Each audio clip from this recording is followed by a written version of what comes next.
এক জঙ্গলে বাস করত একটি টুনি এবং তার পরিবার। খুব কষ্ট করে টুনি পাখি সংসার চালাতো। অন্য জমিতে কাজ করে মহাজনের থেকে জমি লিজ নিয়ে অন্যান্য সবজি আবাদ করত। সংসার বলতে তারা দুজন এবং তাদের দুটি বাচ্চা নিয়ে ভালো দিন যাচ্ছে না। কিভাবে যাবে? যে ফসল ফলাতো তারা 3 ভাগের 2 ভাগ মহাজনকে দিতে হতো, আর 1 ভাগ দিয়ে তারা চলতো। প্রতিবারের মতো এবারও টুনি জমিতে আলু ফলন করলো। টুনির জমির আলু ফলনের 2 ভাগ নিল মহাজন, 1 ভাগ নিল টুনি। সেই ফলন নিয়ে মন খারাপ করে বাড়িতে আসলো, কিন্তু তার মনের মধ্যে অনেক দুঃখ থেকে গেল।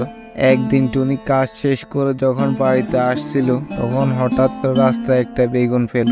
বেগুনটা অন্য বেগুনের থেকে অনেক বড়। টুনি বেগুনটি পেয়ে বেশ খুশি হলো। তখন টুনি বলতে লাগলো, আজকে এই বেগুনটা দিয়ে রান্নার কাজ চালিয়ে নেওয়া যাবে। এই বলে টুনি বেগুনটি নিয়ে খুশি মনে বাড়িতে আসলো এবং বেগুন দিয়ে আজকের মতো রান্নার কাজ চললো।